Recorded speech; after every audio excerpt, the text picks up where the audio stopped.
नमस्कार दोस्तों, हमारे चैनल पर आपका स्वागत है। जय श्री कृष्णा, राधे राधे, हर हर महादेव। ओम नमो भगवते वासुदेवाय नमः।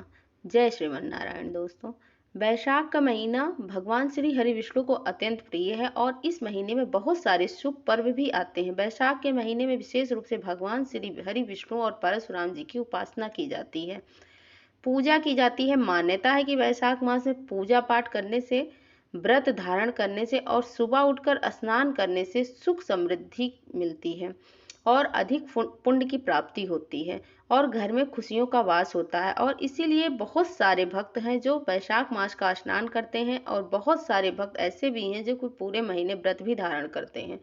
अब अगर आप पूरे महीने व्रत नहीं धारण कर सकते तो आप वैशाख मास की विशेष तिथियां जैसे एकादशी, प्रदोष या अक्षय तृतीया, तो ऐसे पावन दिन पे आप व्रत अवश्य करें।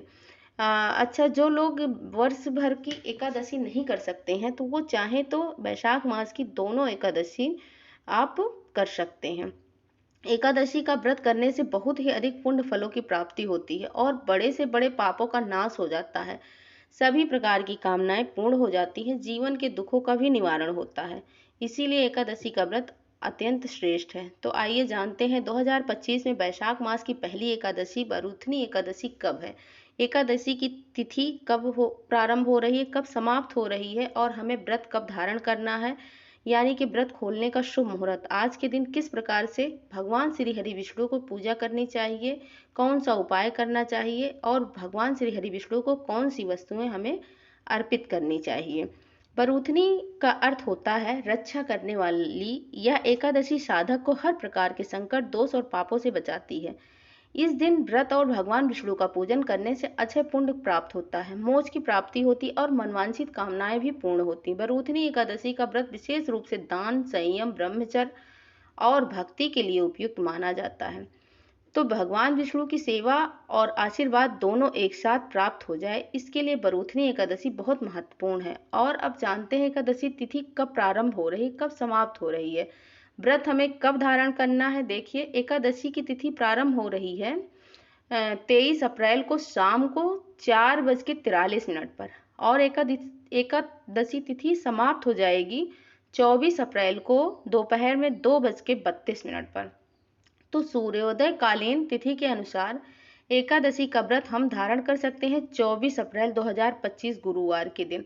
बरूथनी एकादशी का व्रत हम धारण करेंगे एकादशी से एक दिन पहले 10वीं तिथि के नियम का पालन करते हुए, शुद्ध और सात्विक भोजन लेते हुए, ब्रह्मचर्य का पालन करते हुए और अगर संभव हो तो भूमि पर शयन करते हैं। फिर एकादशी के दिन प्रातःकालीन जल्दी उठकर नित्य कर्मों से निवृत्त हो जाइए और स्नान कर लीजिए और इसके बाद भगवान श्री हरि विष्णु के विधि विधान से आपको पूजन करना है।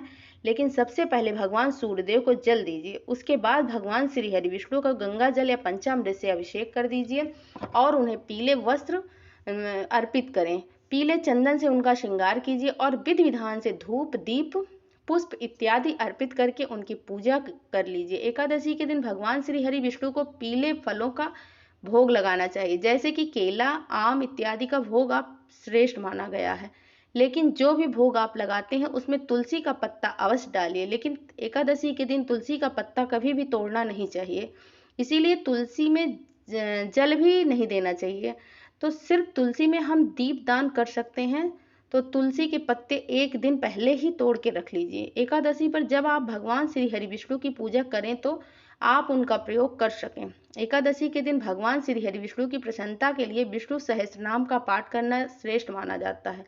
इसके अलावा कोई भी मंत्र जैसे कि ओम नमो भगवते वासुदेवाय नमः, ओम नमो नारायणाय नमः, मतलब भगवान श्री हरि विष्णु के किसी भी मंत्र का, किसी भी स्त्रोत का पाठ आप अवश्य करें। एकादशी का व्रत फलाहार, जलाहार और इसके अलावा निर्जला भी रखा जा सकता है। आप अपनी शारीरिक क्षमता को ध्यान रखते हुए ही फलाहार कीजिए। चाहे तो निर्जल भी धारण कर सकते हैं या तो भक्तों की अपने श्रद्धा पर निर्भर करता है। एकादशी के दिन शाम के समय विधि विधान से भगवान श्री हरि विष्णु की पूजा कीजिए और रात्रि में जागरण करना अत्यंत आवश्यक होता है। मतलब ज़रूरी नहीं है कि आप पूरी रात ही जागते रहिए, लेकिन हाँ, जितना भी संभव हो सके उतनी रात तक आप जागरण अवश्य करें। भजन कीर्तन करते हुए रात्रि जागरण करना चाहिए। भगवान श्री विष्णु के मंत्रों का या स्तोत्र का पाठ करते हुए आप जागरण कर सकते हैं। अखंड दीपक रात्रि में अवश्य प्रज्वलित कीजिए। अखंड दीपदान एकादशी के दिन करने से एकादशी व्रत का संपूर्ण फल प्राप्त होता है, और जिस भी कामना से हम दीपदान करते हैं, हमारी वह कामना भगवान श्री हरि विष्णु की कृपा से पूर्ण हो। जो भक्त व्रत नहीं करते वह भी एकादशी की रात में जागरण कर सकते हैं, भजन कीर्तन कर सकते हैं। पूजा पाठ तो आपको करना ही है, अखंड दीपदान आपको जरूर करना है। और एकादशी व्रत का पारण हम करते हैं द्वादशी तिथि में। तो द्वादशी तिथि के दिन आपको प्रातः काल जल्दी उठना है, उठकर नित्य कर्मों से निवृत्त हो जाइए, स्नान कर लीजिए, फिर विधि विधान से भगवान श्री हरि विष्णु की पूजा करके शुद्ध और सात्विक भोजन बनाकर भगवान को भोग लगा दीजिए। और अगर संभव हो तो किसी भी ब्राह्मण को घर बुलवा कर भोजन करा सकते हैं, या फिर ब्राह्मण के निमित्त भोजन की कच्ची सामग्री का भी दान आप कर सकते हैं। इसके बाद स्वयं भी आप शुभ मुहूर्त में अपना व्रत खोल सकते हैं, व्रत का पारण कर सकते हैं। द्वादशी तिथि में व्रत का पारण हम करते हैं, और द्वादशी तिथि प्रारंभ हो रही है 24 अप्रैल 2025 को दोपहर 2:32 पर, और द्वादशी तिथि समाप्त हो रही है 25 अप्रैल को सुबह 11:45 पर। तो बरूथनी एकादशी व्रत का पारण हम करेंगे 25 अप्रैल को सुबह 5:46 से सुबह 9 बजे तक। एकादशी व्रत का पारण हमेशा शुभ मुहूर्त में करना चाहिए, और द्वादशी तिथि समाप्त होने से पहले आपको पारण कर लेना चाहिए। जय श्रीमन नारायण दोस्तों। ओम नमो भगवते वासुदेवाय नमः। हर हर महादेव।